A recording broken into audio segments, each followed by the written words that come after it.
आपुला तो एक देव करुणी घ्यावा तेने बीन जीवा सुख नोहे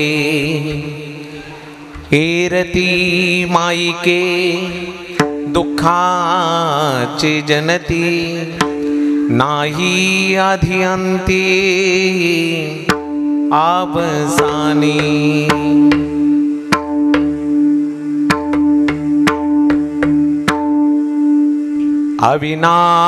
अविनाश करी आपुलिया ऐसे लावी मना पिसे गोविंदाते एरती माई के दुःखाची जनती नाही आधी अंती अवसानी तुका म्हणे एका मरणेची सरे उत्तमची उरे कीर्ती मागे एरती माई के दुःखाची जनती नाही अध्यंती अवसानी समचरण सरोजम सांद्रनीला मुदा जगन निहित पाणी मंडलम मंडलाना तरुण तुलसी माला कंदरम कंजनेत्रम सदैधवलहासं विठ्ठलं चिन्तया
पांडुरंगा गुरु प्रथम मन दुसरे चरण संताच्या त्यांच्या कृपादाने कधीचा विस्तारू बाबा गुरुदास तुकाम त्यांच्या गावी केला वास तयासी नसावी उदास अलंगापुरी रम्य सिंहासनस्थं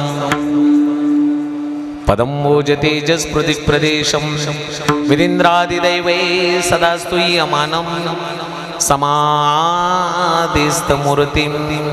भजे ज्ञानदेवम् ज्ञानेश्वर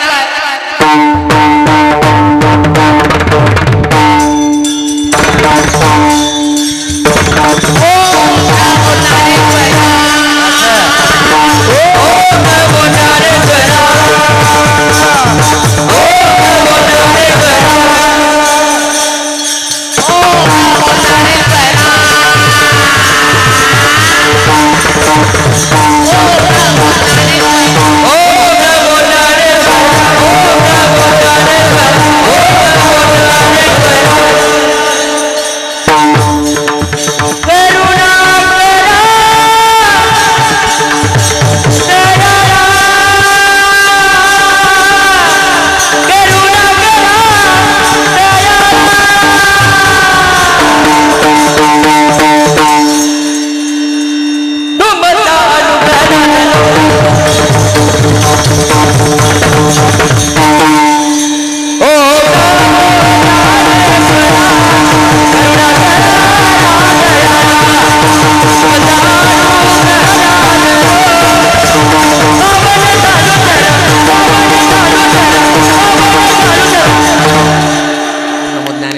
करुणा करा दयाळा, तुमचा अनुग्रह लादलो पावन झालो चराचरी.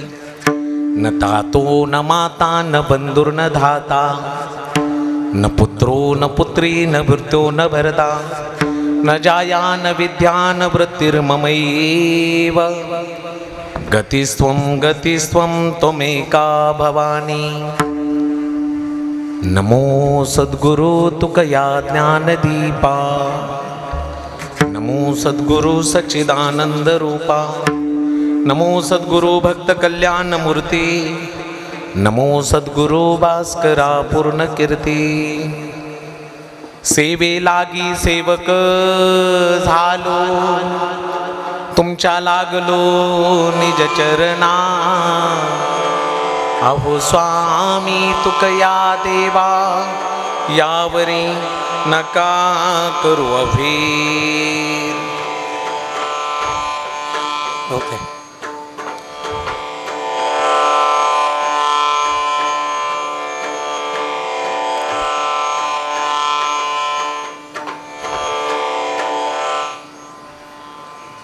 ध्येयं सदा परिभोग्नमभीष्टदोहं, तीर्थास्पदं शिवविरञ्जितं शरण्यं.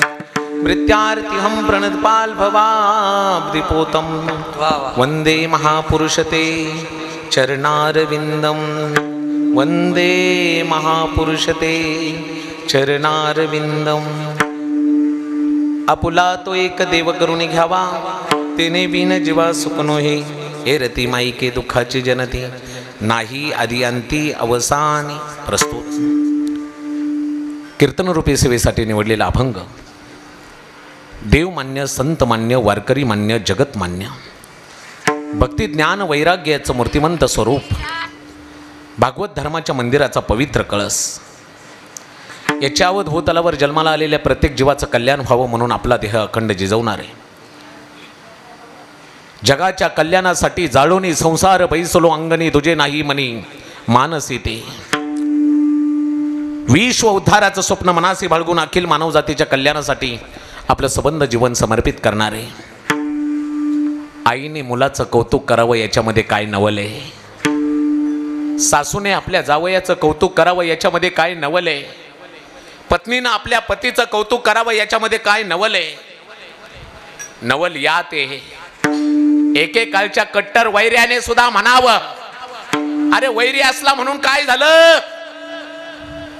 तो देव माणूस आहे, तो देवाचा अवतार आहे.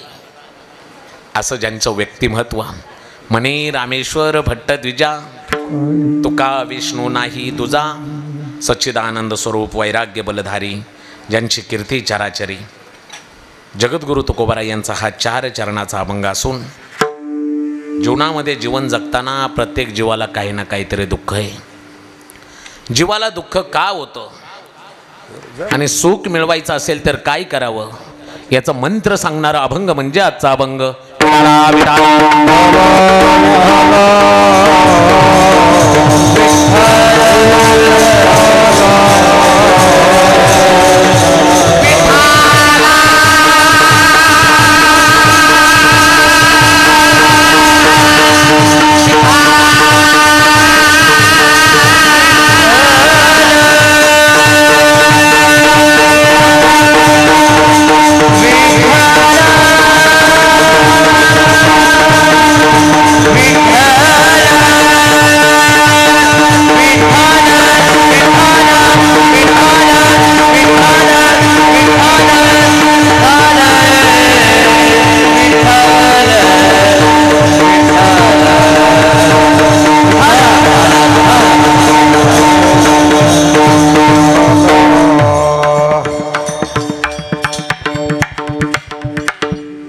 सर्वांना ज्ञात आहे, ज्या कार्यक्रमाच्या निमित्ताने आपण सर्वजण या ठिकाणी जमलेलो आहोत, थोडं विको राहू दे, नॉर्मल बोलताना.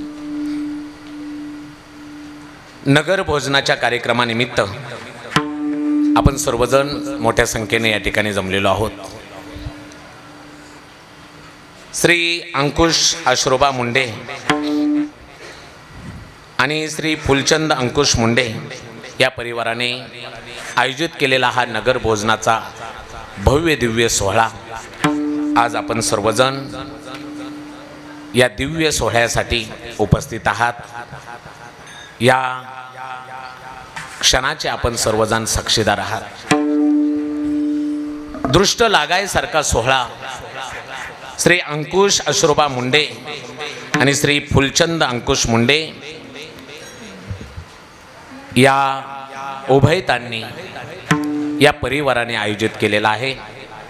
खूप सुंदर नियोजन आहे। दृष्ट लागायसारखं निवेदन आजच्या नगर भोजनाचं केलंय। विठाला विठाला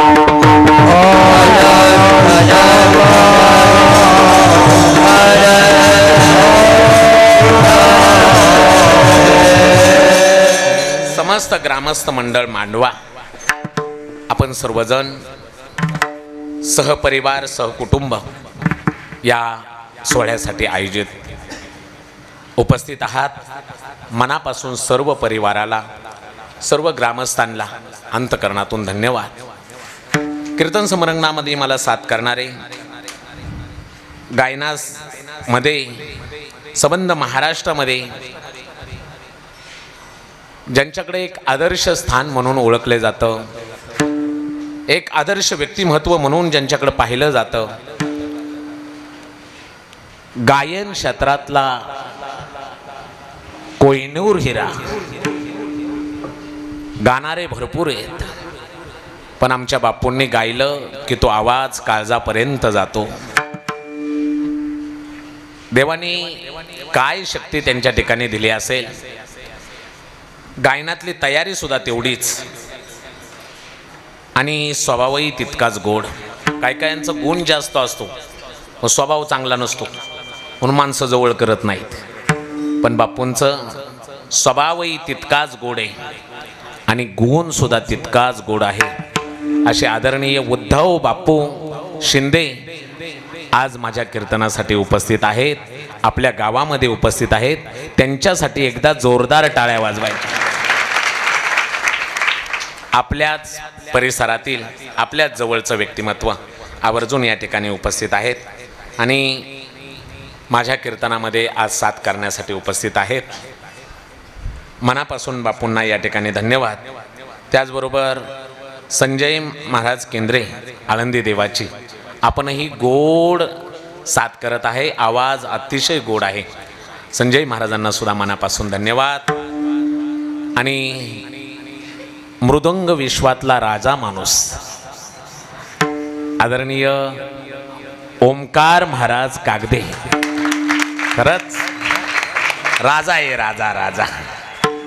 काय कष्ट घेतला असतील, वाजवलं की महाराज शहारे येतात अंगावर, अगदी तालबद्ध आणि अप्रतिम तयारी आहे। माझ्या ओमकार महाराजांना सुद्धा मनापासून धन्यवाद, माझ्या बापूंना धन्यवाद। अगदी थोडा वेळ मी सेवा करणार आहे, 3 वाजेपर्यंत मी अगदी बोलल, थोडाच वेळ माझा राहिला आहे, पाऊण तास। सर्व अंगाचे कान करून आपण सर्वांनी ऐकायचं आहे। आज मांडव्याला येण्याचा योग माझ्या जीवनामध्ये येतोय, काहीतरी पूर्वजन्माचे पुण्य असेल। यापूर्वी मी आलो होतो पण लहान होतो एकदम। आमचे गुरुजी आचार्य अर्जुनजी महाराज लाड गुरुजी यांच्यावर पकवाज वाजवायला मी असायचो आणि त्यावेळेला लहान असताना त्यांच्याबरोबर 1-2-3 वेळा आलो होतो, पण काही तेव्हा परिचय नव्हता कोणाचा। पण आज कीर्तनाच्या सेवेसाठी पहिल्यांदाच येण्याचा योग येतोय। ज्यांच्यामुळे हा योग येतोय 3 वर्षापासून माझे बापू तारीख घेत आहेत बरं का। माझे जिवलग, माझ्यावर प्रेम करणारी काही मंडळी आहेत, त्यापैकी आपल्या या मराठवाड्यातील माझ्यावर नितांत प्रेम करणारं व्यक्तिमत्व आदरणीय हरीश धोंडीबा मुंडे। आज त्यांच्यामुळेच हा सेवेच्या 3 वर्षापासून म्हणायचे, महाराज एकदा तुम्हाला मांडव्याला आणायचंय हो, एकदा याल का ओ बाबा, ओ बाबा, हेच बोलणं बरं का। त्याच अतिशय माझ्यावर श्रद्धा आणि भावना आणि त्याचं प्रतीक आजची सेवा। आज ना काय पैशासाठी आलोय ना कशासाठी, 3 वर्षापासून मला हाक मारत होते, आज आलोय तुमच्या सर्वांच्या प्रेमासाठी। विठाला विठाला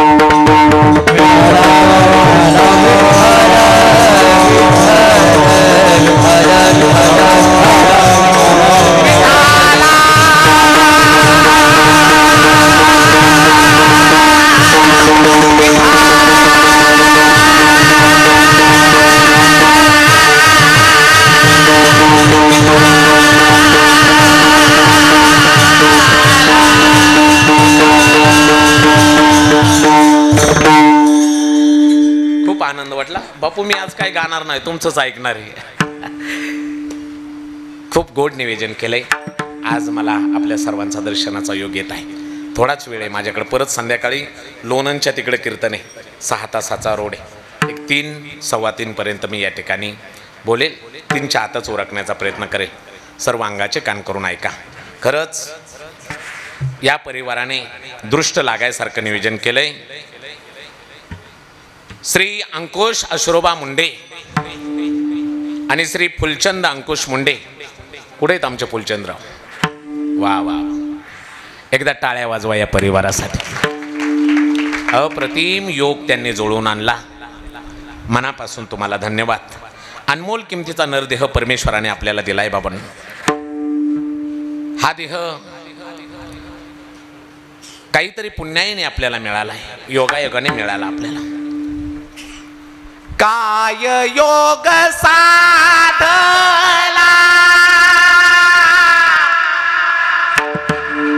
जन्म तुला लाभला, कोण देव पावला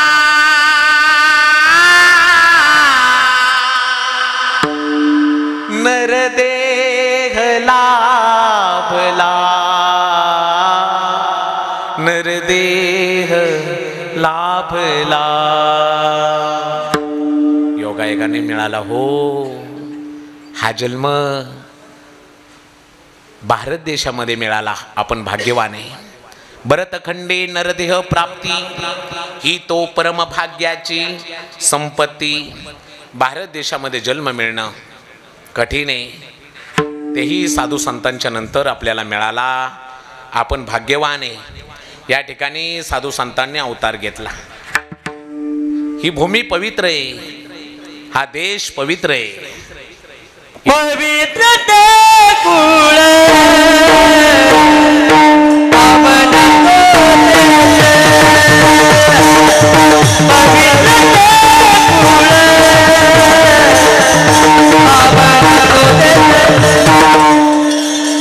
हे पवित्र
पवित्र ते कुळ पावन तो देश जेथे हरीचे दास जन्म घेते.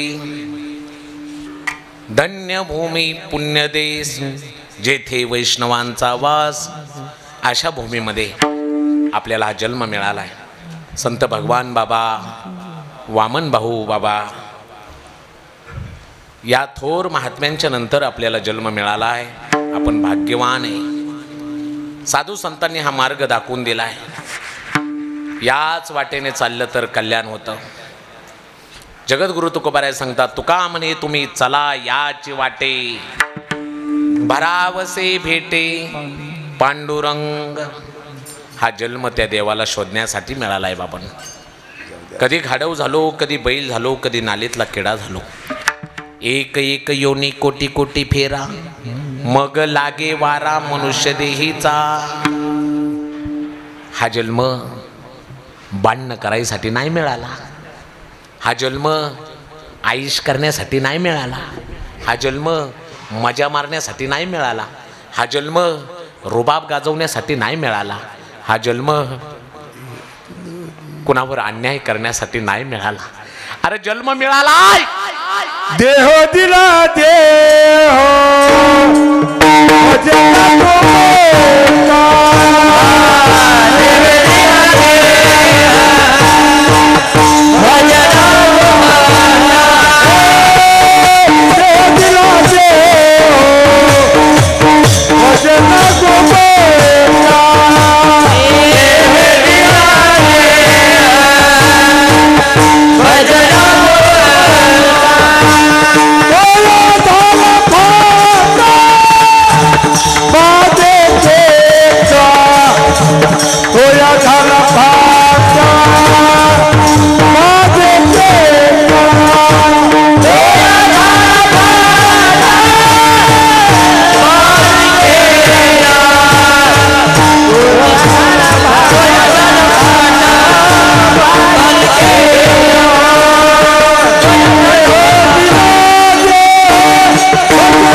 देवी दिला देह भजना गोमटा, तो या झाला फाटा बादिकेचा. भजनासाठी हा नरदेह मिळालाय बाबांनो. नाही भजन केलं तर नाही तरी गेला जन्मवाया. त्याच्या भजनासाठी नरदेह मिळालाय. का कुणाशी भांडायचं, का कुणावर हसायचं. परत परत नरदेह नाही बाबांनो. 50-100 वर्षाचं आयुष्य, हेही आयुष्य भांडणात, कुणाला कमी लेखण्यात, कुणावर हसण्यावर जात असेल तर काय उपयोगी बाबांनो. हा नरदेह परत परत नाही बाबांनो. काय घेऊन आलतो आणि काय घेऊन जाणार आहे म्हणून भांडायचं. आपल्याच माणसाशी आपण भांडतो.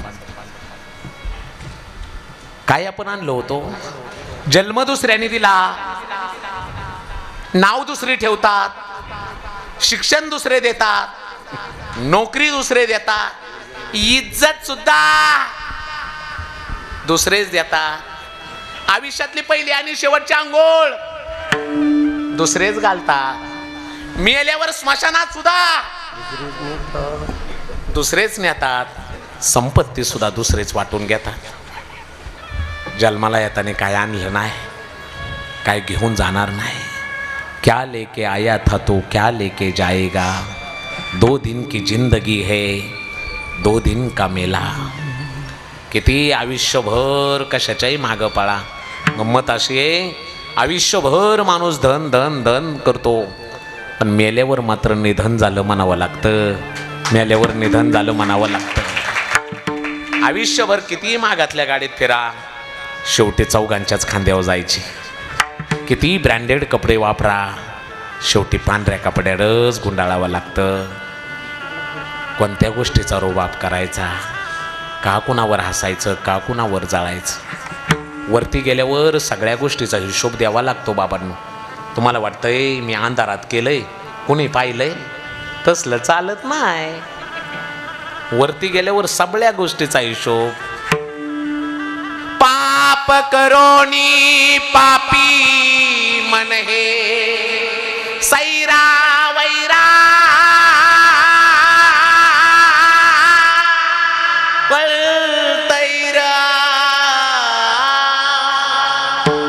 तू काय काय केलंस भल्या मानसा, देवाला सार कळतैर.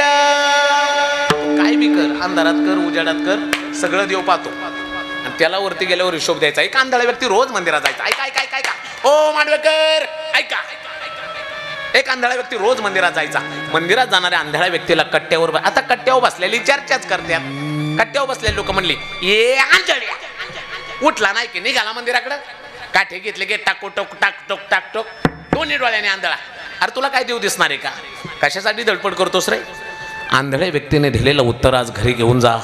तो आंधळा व्यक्ती म्हणतोय, मी चांगलं मला माहीत आहे, मी दोन्ही डोळ्याने आंधळा आहे, मला देव दिसणार नाही, मला मंदिर दिसणार नाही, मला मंदिराचा कळस दिसणार नाही, मला मूर्ती दिसणार नाही, पण मी मूर्ती पाहायला मंदिरात येत नाही, मी कळस पाहायला मंदिरात येत नाही, मी मंदिर पाहायला मंदिरात येत नाही, मी देवाला पाहायला मंदिरात येत नाही, मी मंदिरात आलेलं माझ्या देवाने पाहावं म्हणून रोज मंदिरात येतोय, म्हणून रोज मंदिरात येतोय. देव प्रत्येक गोष्ट पाहतो आणि त्याला हिशोब द्यायचा आहे वरती गेल्यावर. त्या बाकीच्या गोष्टी करण्यासाठी निर्देह नाही मिळाला बाबांनो. कोणत्याही गोष्टी तुम्ही सुख शोधा, कोणाला सुख मिळालं नाही. प्रपंच एक झाला होता, ही तव समूळ मिथ्या वार्ता. हे मायावी जगत आहे. कुठल्याही गोष्टीत सुख शोधण्याचा प्रयत्न करा. माणसं आता पैशा जमिनीत सुख शोधायला लागले बाबांनो. पूर्वीची माणसं, खरंच माझं कीर्तन हे समाज प्रबोधन परास्त लक्ष देऊन ऐका. पूर्वीची माणसं साधी होती. तेव्हा कुठं बंगला होता बाबांनो, गाडी नव्हतं, काही नव्हतं. तालुक्याच्या ठिकाणी दवाखाना असायचा. माणसाला चाप चावला तर बैलगाडीत माणूस टाकायचा. सगळं गाव बैलगाडीच्या पाठीमागं चालायचं. प्रत्येकाच्या डोळ्यामध्ये अश्रूच्या धारा असायच्या. प्रत्येक गावातला व्यक्ती म्हणायचा, देवा हवं तर आमचं आयुष्य त्याला दे रे, पण हा माणूस जगला पाहिजे. आता काळ बदलला बाबांनो, माणसं पैशाची झाली. आता रस्त्याने चालताना ॲक्सिडेंट झाला तरी आपण त्या भानगडीत पडायला नको म्हणून पुढे लोक निघून जातात. काळ बदलला बाबांनो, काळ बदलला. पूर्वी माणसांकडे पैसा नव्हता पण माणसं सुखी होती. आज पैसा आला, बंगला आला, पण सुख मात्र माणसं विसरली हो. पूर्वीची घरं साधी होती, माणसंही साधी होती. पूर्वीचे रस्ते साधे होते, माणसंही साधी होती. आता रस्ते डांबरट झाले.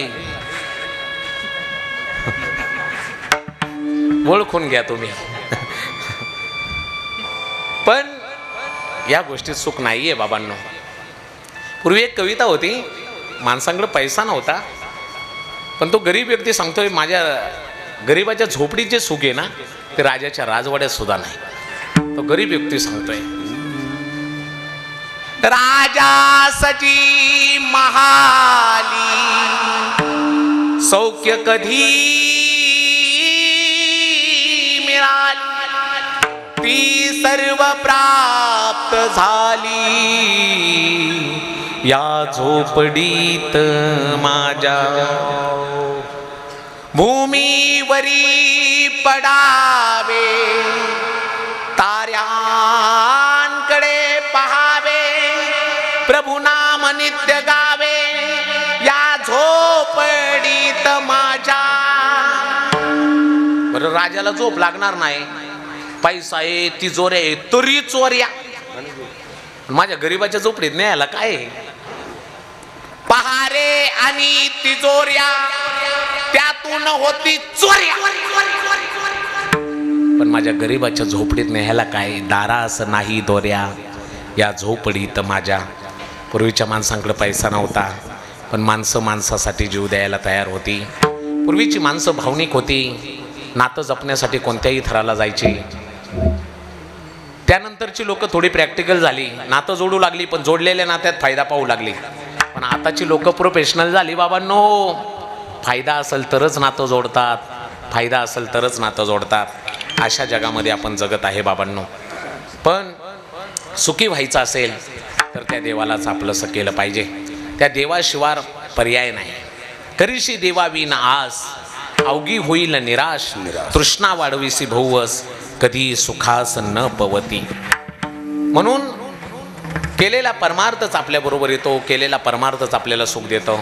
बाकीच्या गोष्टी तुम्ही कितीही करा, सुख मिळाल्यासारखं वाटल पण त्याच्यामध्ये सुख नाही आहे बाबा. परमार्थ थोडा करा, परमार्थातलं काही वाया जात नाही.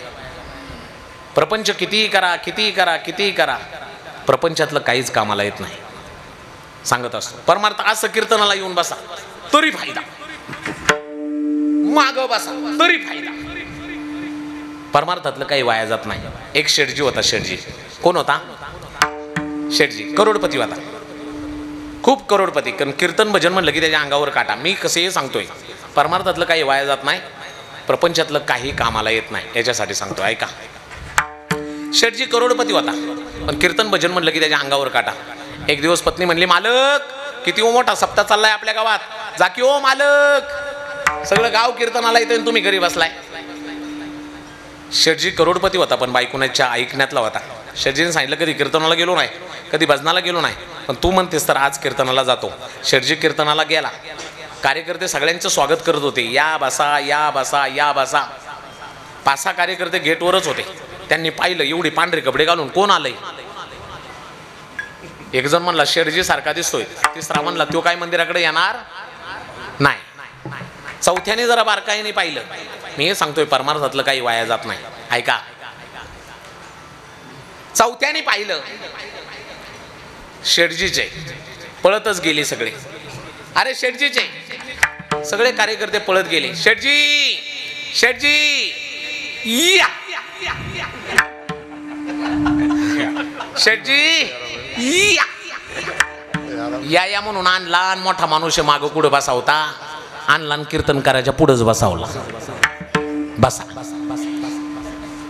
शेठजी बसला. महाराज आले, रामकृष्णारे सुरू केलं, पण कधीच कीर्तन न ऐकल्याचा परिणाम. झोपला ना शेठजी, झोपलाच नाही, गोराय लागला. आता कुणाची हिंमत आहे एवढ्या मोठ्या माणसाला उठवायची. लोक म्हणले झोपू द्या, महाराज म्हणले गोरू द्या. कीर्तन संपलं, सगळी लोक घरी निघून गेली. शेठजी मात्र मंडपात झोपल्याला.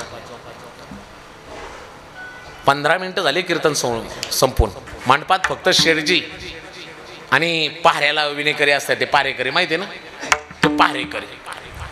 पारेकऱ्याला राग आला. पहिल्यांदाच बाबा कीर्तनाला आलाय, इथं येऊन झोपलाय. पारेकरी म्हणला कुणीच उठावलं नाही, पण आपण हिंमत करणार. पारेकऱ्याने आवाज दिला, ओ शेठजी उठा. उठा म्हणल्यानंतर शेठजी उठला आणि पाहतोय तर मंडपात माणूसच नाही.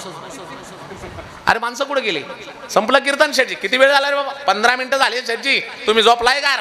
काय रे बाबा, घरी 2-2 गोळ्या खाऊन झोप लागत नाही, पण काय महाराजाचं कीर्तन होतं, लगेच गार झोप.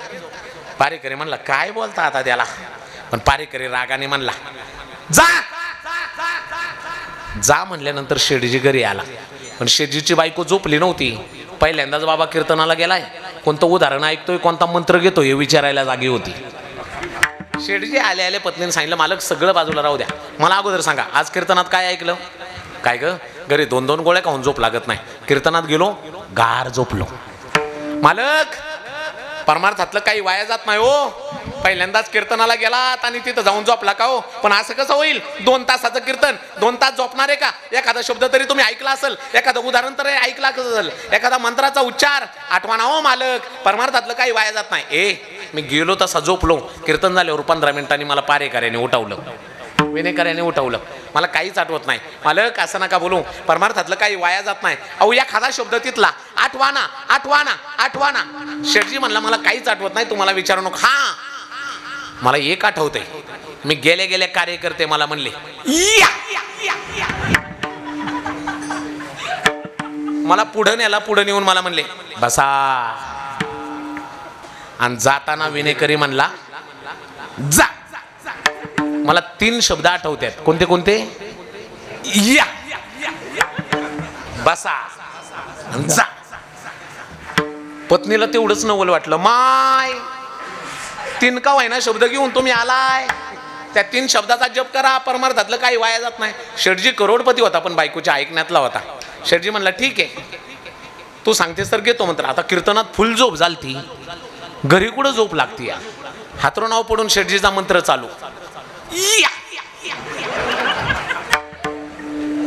बसा, जा, बसा, जा. 2 वाजेपर्यंत शेठजीचा मंत्र चालू. पण खरंच परमार्थातलं काही वाया जात नाही. 2 वाजता प्रसंग असा घडला, 5-6 चोरांनी शेठजीच्या घरावर दरोडा टाकला. चोरांनी पहिला पाऊल घरात टाकल्या टाकल्या शेठजीचा मंत्र चालूच होता तिकडं.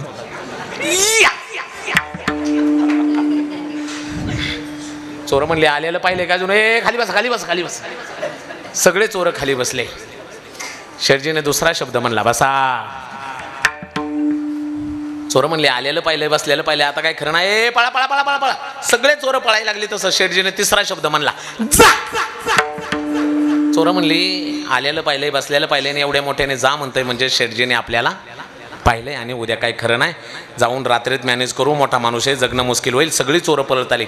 चुकलं हो शेठजी, तुमच्या घरी चोरी करायला नव्हतं यायला पाहिजे, लय मोठी चूक झाली, पुन्हा तुमच्या नादी लागणार नाही, एक वेळेला सोडून द्या शेठजी, दया करा, पोटासाठी करत होतो, चूक झाली हो. शेठजी म्हणला म्हणजे चोरी करायला आलता काय? ते चुकलं हो शेठजी, तुमच्या घरी चोरी करायला नव्हतं यायला पाहिजे, लय मोठी चूक झाली. हवा का शेठजी, आमचं नाव कुठं घेऊ नका, कालच एका ठिकाणी चोरी केली, ते गाठोडं बरोबरच आहे, ते तुम्हाला ठेवा, पण आमचं नाव कुठं घेऊ नका. शेठजी म्हणलं गाठोडं इकडे द्या.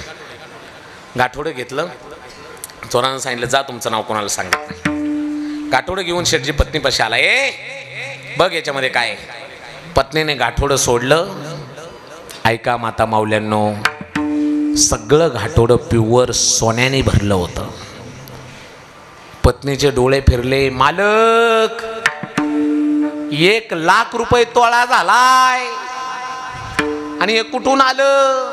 शेठजी म्हणला हे आजच्या कीर्तनाचं फळ आहे.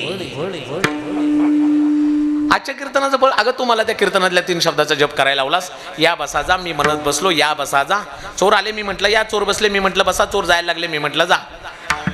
ते म्हणले, त्यांना वाटलं पाहिले, ते म्हणले गाठोडं ठेवा पण आमचं नाव कोणाला सांगू नका. हे बघ तू सांगितलेल्या कीर्तनातल्या त्या वातावरणातला 3 शब्दाचा मी जप केला तर परमेश्वराने एवढं मोठं गाठोडं पाठवलं. पत्नीच्या डोळ्यामध्ये अश्रूच्या धारा आल्या. मालक कधी कीर्तनाला गेला नाही, कधी बंधनाला गेला नाही, पहिल्यांदा कीर्तनाला गेला आणि तेही तिथं जाऊन झोपलात. तिथले व्यवहारातले निरुपयोगी 3 शब्द घरी घेऊन आलात, त्याचा जप केला तर पांडुरंगाने परमेश्वराने एवढं मोठं सोन्याचं गाठवडं पाठवलं. मालक यदा कदाचित त्याच कीर्तनात न झोपता जर संपूर्ण कीर्तन ऐकलं असतं आणि माझ्या परमेश्वराचं चिंतन केलं असतं तर जगाचा मालक पांडुरंग परमात्मा भेटला असता, पांडुरंग परमात्मा भेटला असता, पांडुरंग परमात्मा भेटला असता. परमार्थ इतकं सुख कशात नाहीये बाबांनो, आणि म्हणून परमार्थ करावा. जगातली सगळी नाती वेळ आल्यानंतर आपल्याला सोडून देतात बाबांनो. देवाशिवाय तुम्ही कितीही काही करा, सुख मिळू शकत नाही. अरे चप्पलच्या दुकानामध्ये गेल्यानंतर चप्पलच मिळते, हॉटेलमध्ये गेल्यानंतर जेवणच मिळतं, कपड्याच्या दुकानामध्ये गेल्यानंतर कपडेच मिळतात. या दुःखाच्या सागरात आपण जर सुख शोधत असेल तर सुख कसं मिळेल बाबांनो? अरे ज्या दुकानात सुख मिळतं तिथंच आपल्याला गेलं पाहिजे ना. आणि सुख कुठे मिळतं? सुखरूप ऐसे तुझे कोण सांगा, माझ्या पांडुरंगा सारी का तोम, सर्व सुखाचे आगर बाप रखमा देवीवर. तो सुखरूप आहे आणि म्हणून सुख मिळवायचं असेल तर सुखा लागे करीशी तळमळ, तरी तो पंढरीसी जाये, मग अवघाच सुखरूप होसी, जन्मोजन्मीचे दुःख विसरायचे. म्हणून सुखी व्हायचं असेल तर त्या परमेश्वराला आपलंसं केलं पाहिजे. आपण आपुला तो एक देव करून घ्यावा, देव करून घ्यावा, आपुला तो एक देव करून घ्यावा, आपुला तो एक देव करून घ्यावा, देव करून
करो टाळ्या वाजवा जोरदार. थोडा वेळ 20 मिनिटं माझे राहिलेत, 20 ते 25 मिनिटं लक्ष देऊन ऐका. आपुला तो एक देव करून घ्यावा तेने विन जीवा सुखनो. हे खूप गोड वातावरण आहे. खूप वेळ पाहिजे होता कीर्तनासाठी, कमी वेळ आहे माझ्याकडे. लक्ष देऊन ऐका. सगळी जाणकार मंडळी आज कीर्तनासाठी उभी आहेत, ज्यांनी माझं बालपण पाहिलंय. ऐका ऐका ऐका, मी बोलतच शेवट. ऐका. आपुला तो एक देव करून घ्यावा तेने विन जीवा सुखनोई. जगातले हे नाते काही काळापुरते आपल्या बरोबर आलेले आहेत बाबा. एकदा का श्वास संपला तुटला आयुष्याचा दोरा. एर वावगा पसारा थोडा वेळ राहू दे. आणि म्हणून त्या परमेश्वराला आपलंसं करावं. जगातली माणसं संकट आल्यानंतर साथ देतीलच का नाही सांगू शकत नाही. जग असं आहे, जोपर्यंत तुमच्याकडे पैसा आहे, संपत्ती आहे, तोपर्यंत सगळे म्हणतील हा माझा तो माझा. पद असू द्या तुमच्याकडं, लोक लांबून लात लावतात, तो आमदार ना माझा असा असा असा पाहुणा आहे. पण एकदा तुमच्याकडचं पद जाऊ द्या, सत्ता जाऊ द्या, रक्ताची नाती सुद्धा म्हणतात, त्याचा ना आमचा काही संबंध नाही.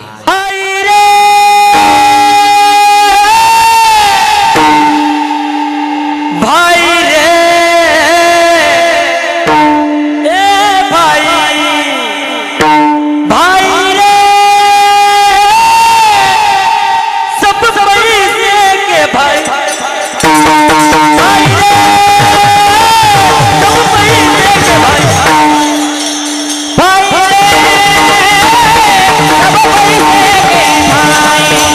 भाई रे सब पैसे के भाई, भाई रे अपना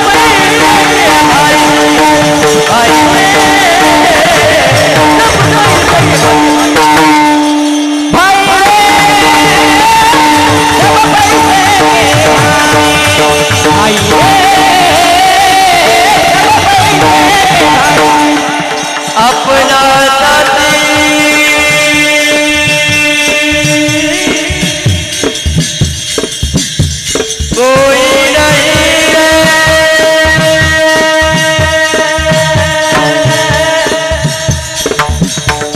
जब तक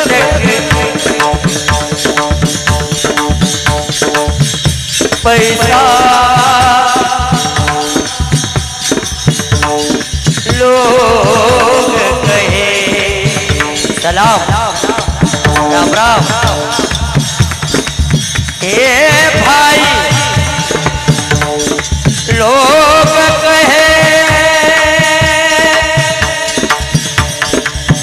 सलाम,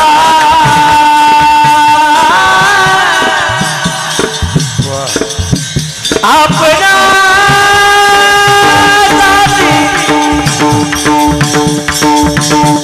कोई नहीं है, अपना साथी कोई नहीं है, अपना साथी कोई नहीं है, अपना साथी कोई नहीं है.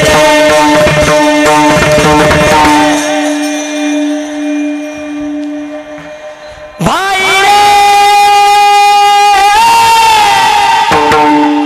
भाई रे भाई रे सब पैसे के भाई, भाई रे सब पैसे के भाई,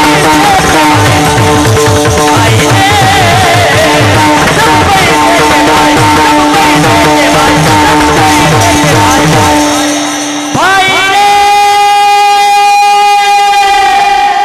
सब पैसे के भाई,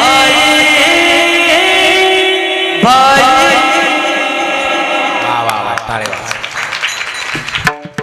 सब पैसे के भाई अपना साथी नहीं रे कोई. जोपर्यंत पैसा आहे, सत्ता आहे, सगळे आपल्याला आपले म्हणतील, पण आपल्यावर वेळ आल्यावर सगळे साथ सोडतील. पण परमेश्वर तसा नाही. तैसा नव्हे देव राव, त्याचा कृपाळू स्वभाव. संकटात तो आपल्या उभा राहतो. एकच उदाहरण सांगतो आणि माझी सेवा समाप्त. लक्ष देऊन ऐका. वृंदावनामध्ये एक गरीब शेतकरी होता. नाव त्याचं मनमोहन. 4 मुली होत्या. 3 मुलींची लग्न थाटात केली. बाप तो बाप असतो. बाबांनो लक्ष देऊन ऐका. ओ मांडवेकर लक्ष देऊन ऐका. ज्या दिवशी मुलगी जन्माला येते ना तेव्हापासून 1 रुपया बाजूला काढतो ना तो बाप असतो. मला माझ्या मुलीचं लग्न, मला माझ्या तायडीचं लग्न थाटात करायचंय ना, म्हणून 1 रुपया बाजूला काढतो. खूप जीव असतो बापाचा मुलीवर. मुलाला कपडे घेताना 1000 वेळा विचार करेल, पण मुलीला कपडे घ्यायला गेल्यानंतर बाप कधी किमतीचा विचार करत नाही. हे तायडे तुला आवडलंय ना, तू घे. त्याला माहीत असतं परक्याचं दण आहे, एक दिवस निघून जाईल. बापाचा मुलीवर जीव असतो आणि मुलीचाही बापावर असतो. मुलीचा किती जीव असतो याच उदाहरणामध्ये एक छोटंसं उदाहरण सांगतो. मुलीचा बापावर किती जीव असतो. ओ महिला मंडळ ऐका. एका भल्या मोठ्या शेठजीची अंत्ययात्रा चालली होती. हजारो लोक अंत्ययात्रेमध्ये होते. तेवढ्यात एक दुसरा शेठजी आला ना अंत्ययात्रेच्या पुढे उभे राहिला. थांबा. लोक म्हणले का थांबा, त्याचा जीव गेलाय, स्मशानभूमीत चाललोय आम्ही. थांबा, प्रेत खाली ठेवा. अरे बाबा खाली ठेवा म्हणजे? या मेलेल्या शेठजीने माझ्याकडून 50 लाख रुपये घेतल्यात. जो कोणी 50 लाख रुपये द्यायची जबाबदारी घेईल त्याच वेळेला मी प्रेत जाळायची अनुमती देईल. आता नातेवाईक तर मागच्या मागच पसार झाले. 50 लाख रुपये कुठून देता? प्रेत खाली ठेवण्यात आलं. 1 तास प्रेत थांबलं होतं. कोणीच बाबांनो पैसे द्यायला तयार झालं नाही. हेच घरी रडत असलेल्या मुलीला कळालं की माझ्या बापाची अंत्ययात्रा थांबवली. घरातलं सोनं नाणं जे काय बरोबर होतं सगळं घेतलं आणि शेठजीच्या चरणावर ठेवलं. शेठजी जे माझ्याकडे होतं ते सगळं आणलंय, हे घ्या, राहिलेलं परत आणून देईल, पण माझ्या बापाची अंत्ययात्रा थांबवू नका शेठजी, माझ्या बापाची अंत्ययात्रा थांबवू नका. शेठजीने त्या मुलीला उचललं. ए पोरी रडू नकोस, तुझ्या बापाने माझ्याकडून 50 लाख रुपये घेतले नव्हते, तर तुझ्या बापानेच मला 50 लाख रुपये दिले होते आणि सांगितलं होतं मी मेल्यावर माझा खरा वारसदार कोण असेल त्याला दे. मी शोधत होतो खरा वारसदार कोण आहे, खरा वारसदार कोण आहे. ऐका ना, ते पैसे मला तुला द्यायच्या त्या मुलीला दिलं. मला सांगायचा मुद्दा, मुलीचा बापावर खूप जीव असतो. या वृंदावनातल्या शेतकऱ्याला मनमोहन, लक्ष देऊन ऐका, थोडा वेळ माझा राहिलाय. मनमोहन 4 मुली 3 मुलींची लग्न थाटात केली. एक मुलगी राहिली होती. ऐका बाबांनो. आणि मग त्यावेळेला त्या बापाने विचार केला, याही मुलीचं लग्न कर्ज झालं तरी आपण थाटात करायचं. लग्न ठरलं बाबांनो. आधीच्या 3 मुलींचं कर्ज होतं अंगावर, पण आणखी कर्ज झालं तरी चालत, पण माझ्या लेकीचं लग्न थाटात करायचंय. सावकार गाठला. सावकाराचे पाय धरले शेतकऱ्याने. सावकार जीवनात कधी कुणाकडे काही मागितलं नाही, पण मुलींच्या लग्नासाठी नाही त्याच्या पुढे हात पसरतो. 3 मुलींची लग्न थाटात केली. आता राहिलं एका मुलीचं लग्न. त्या मुलीचं लग्न थाटात करायला पाहिजे, नाहीतर माझी लेक बोलेल आमच्या बापानी सगळ्या माझ्या बहिणींची लग्न चांगली केली पण माझं साधं केलं. हा डाग बाप म्हणून मला लावून घ्यायचा नाही. सावकार काही पैशाची गरज आहे द्यावो, नाही तुमचे उपकार विसरणार. सावकार देव पाहिला नाही, पण एवढ्या वेळेला मदत करा, माझ्यासाठी देव व्हा. सावकाराने पैसे पुढे ठेवलं. काय रे बाबा, काय लिहून देणार का? हाय ना सावकार, एक तुकडा आहे, पोरींचे लग्न झाल्यावर काय करायचे ते तुकडं देतो ना लिहून. तुकडं लिहून दिलं महाराज. जाता जाता शेतकऱ्याने सांगितलं, मालक कर्ज फेडल्यावर माझं मला एक तेवढं शेत, ते तुकडं माझ्या बाप जाद्याची प्रॉपर्टी, तेवढी मला परत द्या बरं का शेठजी, तेवढी नक्की परत द्या. बरं जा. शेत लिहून घेतलं, गेला. मुलीचं लग्न थाटात केलं. आनंद होता बापाला. दोघं नवरा बायको. आता 4ही मुली निघून गेल्या होत्या लग्न करून, पण सावकाराचं कर्ज फेडायचंय म्हणून एक टाइम दोघं नवरा बायको जेवायचे. अरे मुलींचं लग्न झाली माझ्या, पण कर्ज डोक्यावर आहे. मुलीच्या लग्नाचं कर्ज बाप कधी ठेवत नसतो. एक टाइम दोघं नवरा बायको जेवायचे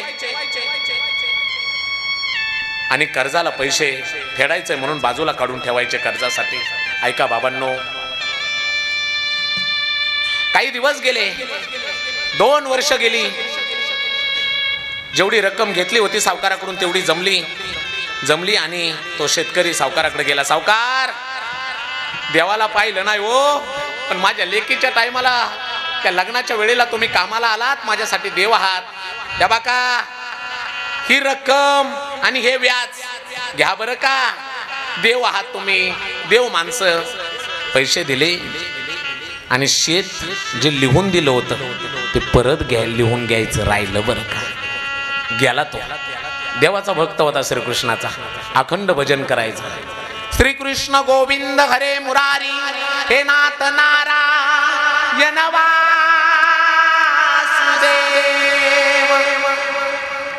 भजन करत करत निघून गेला. पैसे तर फेडले होते, परत 5-6 महिन्यांनी प्रसंग असा आला, शेतकरी समोरून येतोय तो मनमन नावाचा. भजन करत करत श्रीकृष्ण गोविंद हरे मुरारी, हे नाथ नारायण वासुदेव. आणि इकडून तो सावकार समोरून येतोय.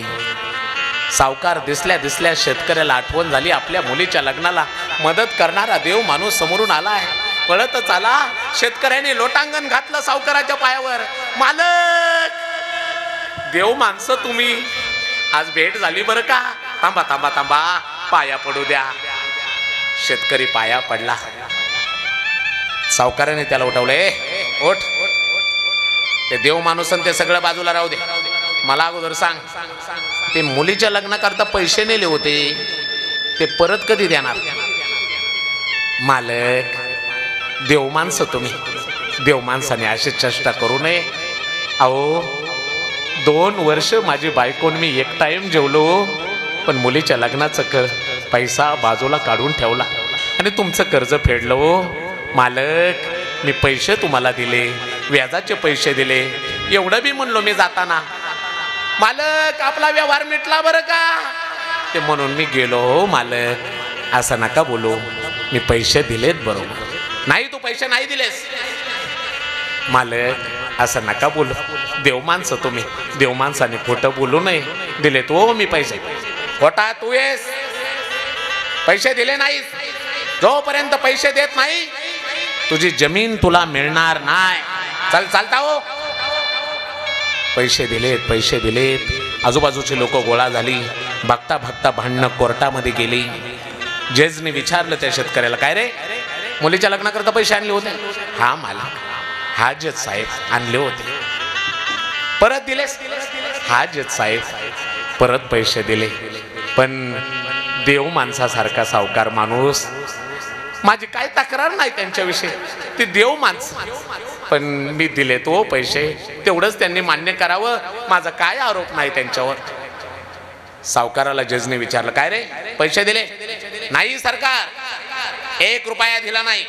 शेत माझ्याकडे आणखी लिहिलेलं आहे. पैसे दिले असते तर शेत परत लिहून दिलं असतं. परत शेतकऱ्याला विचारलं जजने, काय रे, पैसे दिले?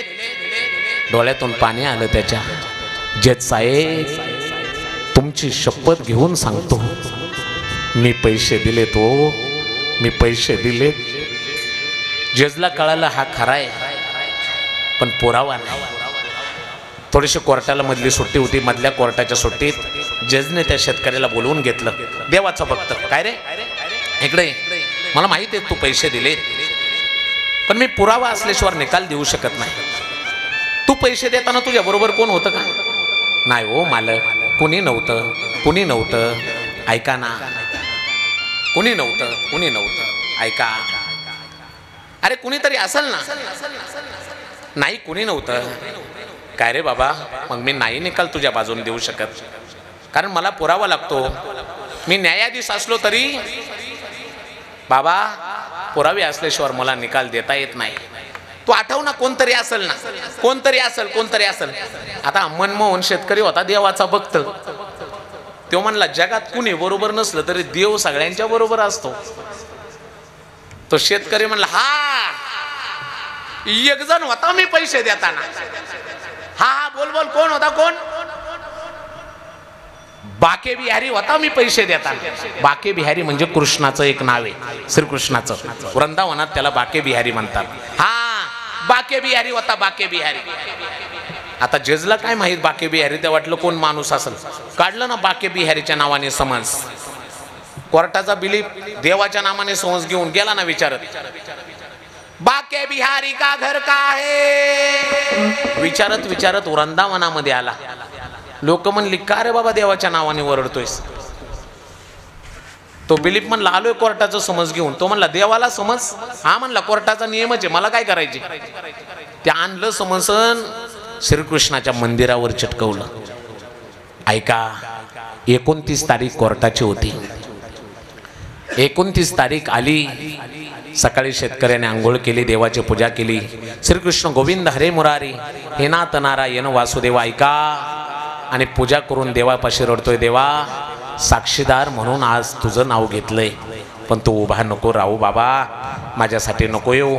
होईल तो भोग मी माझा भोगील, पण तू माझ्यासाठी येऊ नको. ऐका, कोर्ट सुरू झालं. साक्षीदार म्हणून देवाला हाक मारण्यात आली, बाके बिहारी हाजीर हो.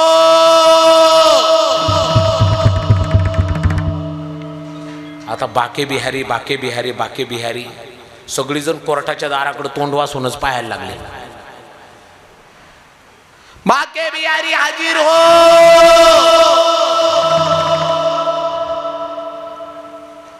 बाके बिहारी हाजीर हो. भक्ता काय, जगाचा मालक भक्तासाठी खांद्यावर कांबळी, तोंडामध्ये बासरी आणि डोक्यावर मयूर पिच्छ कुरुळे केस, बाके बिहारी होऊन प्रत्यक्ष कोर्टात हजर झाला. अरे त्या काठग्रहामध्ये उभा राहिला. अरे ज्याने गीता निर्माण केली त्या गीतेवर हात ठेवून जगाचा मालक बोलतोय, जे बोलल ते सत्य बोलेल. जज ने विचारलं, बाके बिहारी तुम? हा मैं ही बाके बिहारी. ऐका, शेतकरी पैसे देताना तू होतास? हा मी होतो. त्यावेळेला काही लिखापडी? हा केलेली. कुठे? सावकाराच्या रूम मध्ये, 4 नंबरच्या कपाटामध्ये, 3 नंबरच्या फाईल मध्ये, 54 नंबरच्या पेजवर त्यावेळेची लेखापडी करून ठेवलेली. आता कोर्टाचा आदेश, सावकाराची रूम, 3 नंबरचं कपाट, 3 नंबरची फाईल, 54 नंबरचं पेज. त्या पेजवर स्पष्ट लिहिलं होतं, या वेळेला शेतकऱ्याने पैसे दिले, त्याचं शेत परत करण्यात येतंय. खाली शेतकऱ्याची सावकाराची सही. ऐका, निकाल शेतकऱ्याच्या बाजूने लागला, पण निकाल जजने दिला आणि काठग्रहातून माझा श्रीकृष्ण परमात्मा गुप्त झाला. वरती पाहिलं तर काठग्रहामध्ये कोणच नाही. जजने पाहिलं आणि मग चौकशी केल्यावर कळालं की जगाचा मालक साक्ष देण्यासाठी आला होता.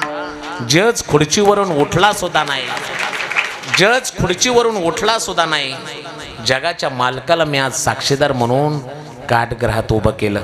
आयुष्यातली सगळ्यात मोठी चूक केली. अरे न्यायाधीश म्हणून पद मला मिळालं, पण जगाचा न्यायाधीश असणाऱ्यालाच मी काठग्रहात उभा केलं.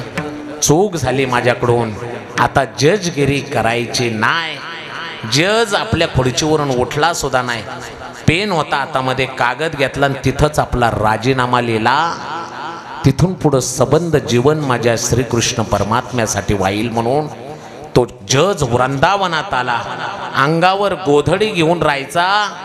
आज सुद्धा त्या जजला गोधडीवाले बाबा म्हणून ओळखतात. गोधडीवाले बाबा म्हणून ओळखतात.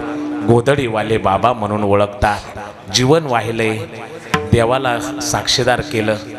आता जजगिरी करायची नाही. सांगायचा मुद्दा, संकटात देव धावून येतो म्हणून आपुला तो एक देव करून घ्यावा, तेने विन जीवा सुख नोई. जगातल्या सगळ्या गोष्टी माईक आहेत. एरती माईकेत दुःखाची जनती नाही आदियांती अवसानी. एकदा प्रेमाने सगळ्यांनी भजन करूया. 5 मिनिटात मी माझं कीर्तन सोडून देतो. सगळ्यांनी भजन करूयात. विठोबा रकुमाई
जगाचा मालक आपला आहे. जगातल्या सगळ्या गोष्टी मायकेत. इरती मायके दुःखाची जनती नाही आधी अंती अवसाने.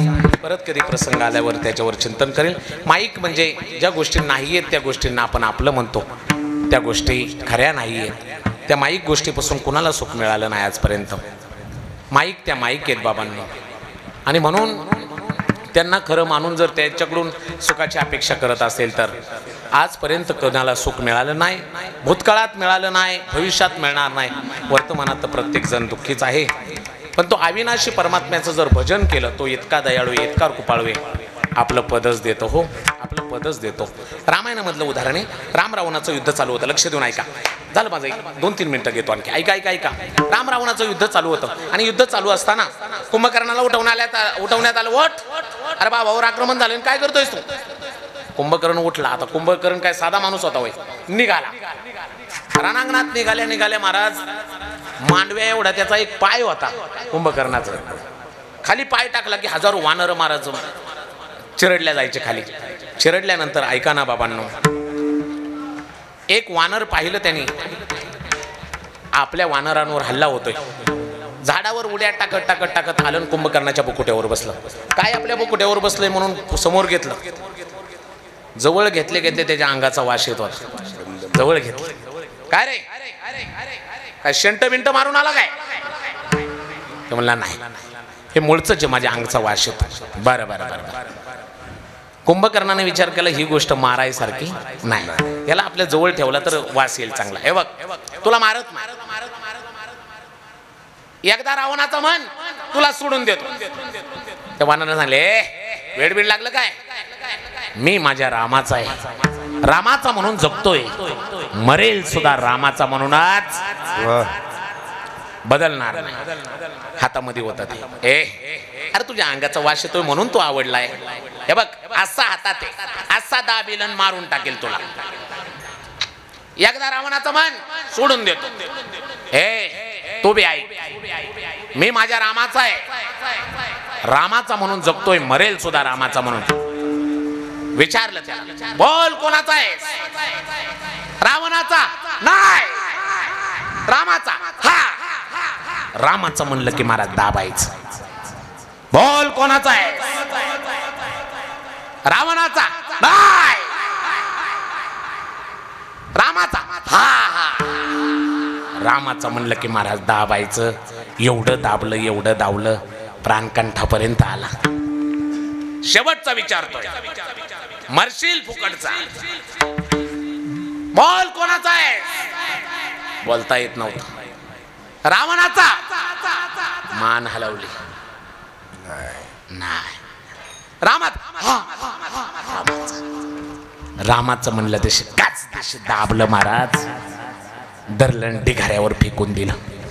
युद्ध संपलं. रात्रीच्या वेळेला श्रीराम प्रभू आले. कुठंही माझा गंध मादन. ढिगाऱ्यातून उचललं त्या वानराला. आपल्या मांडीवर घेतलं. काय रे माझ्यासाठी प्राण द्यायलाही मागं पुढं पाहिलं नास. तुला नवीन शरीर देऊ? मान हलवली. नको देवा. डोळ्यातून पाणी येतंय वानराच्या. इंद्रपद देव तुला? नको देवा इंद्रपद. काय पाहिजे तुला? काय नको रे देवा. अरे माकडाच्या योनीला जन्म मिळाला. पण काय माझं भाग्य असं, जगाच्या मालकाने श्रीरामाने मला आज मांडीवर घेतलंय, असा योग माझ्या जीवनामध्ये परत येणार नाही देवा. तुझ्याकडं पाहत पाहत तुझ्यामध्ये समाविष्ट व्हायचंय. स्वतःच्या हाताने देवाने डोळे झाकले त्या वानराचे, त्याची आत्मज्योत घेतली, आपल्यामध्ये सामावून घेतली, आपली जागा त्या वानराला दिली. अविनाशी आहे पण आपलं जागाच देतो. अविनाश करी आपुलिया इसे लावी मनापिसे गोविंदा ते. किती दिवसाचा आयुष्य आहे बाबांनो? 50-100 वर्षाचा आयुष्य. 1 मिनिटात मी थांबतोय, ऐका. 50-100 वर्षाचं आयुष्य, आणि याही आयुष्यामध्ये आपण वाद घालत असेल, वाईट कर्म करत असेल तर काय कोण घेऊन जातंय हो? तुम्ही कितीही मोठा बंगला बांधा, मेल्यानंतर त्याच्यामध्ये वाटेकरी होतात. तुम्ही कितीही मोठ्या गाडीत फिरा, नंतर वाटे होणार. कितीही जमीन जायदाद असू द्या, त्याच्यात वाटे होणार. तुम्ही जे चांगलं कर्म करताना त्याच्यामध्ये कोणी वाटा मागत नाही बाबांनो. आयुष्याच्या वाटेवर तुम्हाला लाखो माणसं भेटतील. प्रत्येक माणूस वेगळा. अरे बापासारखा मुलगा नसतो, मुलासारखी सून नसते. नातं नवरा बायकोचे का असताना भांड्याला भांडे लागतच असते. अरे पटले जरी नाही, गाडी मात्र हाकायची असते. बोलणे बंद करून वाद करून संसाराचे गणित चुकायचे नसते. अरे माणसं ही झाडाच्या पानासारखी असतात. अरे एकदा तुटली ना त्यांची हिरवळ कायमची निघून जाते. ऐका बाबांनो, सांगितलं मला आल्यानंतर, आमच्या गावात कसला राजकीय वाद नाहीये, कसला नाहीये. एकाने प्रेमाने राहावं बाबांनो. काय कोण राजकारण वगैरे वरती घेऊन जात नाही बाबांनो. सगळं इथंच राहतं. पण तुम्ही जे चांगलं वागता ना त्याचं मात्र नाव काढलं जातं बरं का. त्याचं चर्चा होत असते. का वाईट वागायचं मग बाबांनो? आपण म्हणतो त्यांनी माझं असं केलंय, आयुष्यभर त्याचं तोंड बना नाही, आणि मेल्यावर मात्र आवर्जून जातो पायाला. पण तुम्ही आला हे कळायला, तो जिवंत नसतो. मेल्यावर माणसाला भेटायला जाण्यापेक्षा जिवंत असताना भेटून घ्या. माणूस मेल्यावर चांगलं आहे होता म्हणण्यापेक्षा जिवंत असताना चांगलं म्हणायला शिका. माणूस जिवंत असताना वेळ द्यायला शिका. बाबांनो, परत परत हा नरदेह नाहीये. अनमोल किमतीचा हा नरदेह. किती दिवस वाया घालवायचं जीवन? बरं, इथून गेल्यावर सगळ्या गोष्टीचं फळ भोगावं लागतं. सगळ्या गोष्टीचं. आज तुम्ही एखाद्याचं वाईट करा, उद्या तुमचं वाईट होणार. आज तुम्ही एखाद्याचं जाळा, उद्या तुमचं जळणार. रामायणातलंच उदाहरण सांगतो, अर्ध्या मिनिटाचं ऐका. हनुमान प्रभू लंकेमध्ये गेले, आणि लंकेमध्ये गेल्यानंतर रावणाचा हनुमान प्रभूचा संवाद चालला. संवादातून वाद निर्माण झाला, आणि त्यावेळेला रावणाला राग आला. रावणाने आदेश दिला, धरा रे त्या वानराला, जाळा त्याची शिपटी. चिंध्या आणल्या, हनुमान प्रभूच्या शिपटीला बांधल्या. पण हनुमान प्रभू येते, शिपूट मोठी मोठी मोठी मोठी होऊ लागली. शिपूट मोठी होऊ लागली, लक्ष देऊन ऐका. आणि मग आणखी या रावणाला राग आला. मला एवढंच वानर. रावणाने आदेश दिला लंकेतील लोकांना, लंकेतील वार्डातील घराघरातून चिंध्या येऊ द्या. एवढंच वानर शिपूट मोठी करतय, पाहू द्या किती शिपूट मोठी करतय. घराघरातून चिंध्या, घराघरातून चिंध्या. कशाला? शिपूट जाळायला. सगळ्या घरातून चिंध्या आल्या, पण जे बिभीषणाच्या सान्निध्यात होते ना त्यांनी चिंध्या दिल्या नाही. ती म्हणली, कशाला कुणाची शिपूट जाळायची? त्यांनी चिंध्या दिल्या नाही. आणलेल्या चिंध्या हनुमान प्रभूच्या शेपटीला बांधल्या. शेपटीला बांधल्यानंतर लक्ष देऊन ऐका. आग लावली. हनुमान प्रभूंनी उड्डाण केलं. लंका जळाली. पण लंका जळाल्यानंतर निकाल असा आला, ऐका. ज्या ज्या घरातून शिपूट जाळण्यासाठी चिंध्या आल्या ती घरं जळून खाक झाली. ज्या घरातून शिपूट जाळण्यासाठी चिंध्या दिल्या गेल्या नाहीत त्या घरांना आगीचा स्पर्श झाला नाही. याचाच अर्थ तुम्ही जर कुणाचं वाईट करतच नसाल तर देवाची सुद्धा हिम्मत नाहीये तुमचं वाईट करण्याची, तुमचं वाईट करण्याची, तुमचं वाईट करण्याची. आणि म्हणून चांगलं कर्म आपल्या जीवनामध्ये आपण बाबांनो करा. तुम्ही गेल्यानंतर मागं तुमची कीर्ती राहिली पाहिजे. एका गावाला आग लागली. आग प्रत्येक जण आपापल्या परीने आग विझवण्याचा प्रयत्न करत होतं. कुणी म्हणत होतं बादल्याने पाणी आणा, कुणी म्हणत होतं हांड्याने पाणी आणा, कुणी म्हणत होतं शेजारच्याची बोर चालू करा. गाव पेटला गाव. हेच त्या गावामध्ये दाणे चिपणाऱ्या चिमणीला कळालं. ज्या गावात माझं पोट भरते त्या गावाला आग लागली, चिमणीने काय करावं? उडावं, सरोवरातलं पाणी घ्यावं, त्या आगीवर टाकावं. हेच एका कावळ्याने पाहिलं. कावळ्या असतात प्रत्येक गावात. कावळा म्हणला, विडी आहे का ही चिमणी? एवढी मोठी आग लागली, ह्याच्या चोचीच्या पाण्याने काय होणार आहे? कावळ्याने तिला बोलवलं, ए इकडे, विडी आहे का डोक्यात थोडी? एवढी मोठी आग लागली, तुझ्या चोचीच्या पाण्याने काय होणार आहे का? बस ना एका जागेवर, कशाला धडपड करतेस? चिऊताईने दिलेलं उत्तर ऐका. ए कावळे दादा, या गावात आपलं पोट भरतणार आहे. मला चांगलं माहिती आहे माझ्या चोचीच्या पाण्याने आग विझणार नाही, पण जेव्हा कधी या गावाचा इतिहास लिहिला जाईल ना, त्या इतिहासात या गावाला आग लागली होती लिहिल्या जाईल. त्यावेळी याद्या बनतील, आग कोणी लावली होती याच्या याद्या बनतील. आग लागली होती त्यावेळी पाहणारी कोण कोण होती याच्या याद्या बनतील. आणि आग विझवायला कोण कोण होती याची सुद्धा यादी बनल. त्यावेळी ऐक ना कावळे दादा, त्यावेळी माझं नाव आग लावणाऱ्यांच्या यादीत नाही, पाहणाऱ्यांच्या यादीत नाही, आग विझवणाऱ्यांच्या यादीमध्ये माझं नाव असल. आग विझवणाऱ्यांच्या यादीमध्ये माझं नाव असल. मरायचंय सगळ्यांना, पण तुम्ही जाल त्या वेळेला तुमचं नाव हे चांगल्या यादीत आलं पाहिजे. आज श्री अश्रोबा मुंडे आणि फुलचंद मुंडे एवढा मोठा नगर भोजनाचा कार्यक्रम केला. अरे ज्यावेळी नगर भोजनाच्या कार्यक्रमाची चर्चा होईल त्यावेळी फुलचंद मुंडे यांनी आयोजित केलेल्या नगर भोजनाच्या कार्यक्रमाची चर्चा होईल. बापू गायनासाठी होते, ओमकार महाराज कागदे पकवाज वाजवण्यासाठी होते, कीर्तन झालं, एवढा मोठा समाज होता. मरायचंय सगळ्यांनाच, पण चांगल्या कामाच्या यादीत आपलं नाव यावं, उत्तम कीर्ती मागं राहावी, हेच महाराज अभंगाच्या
म्हणे का मरणेची सरे, उत्तमची उरे कीर्ती मागे.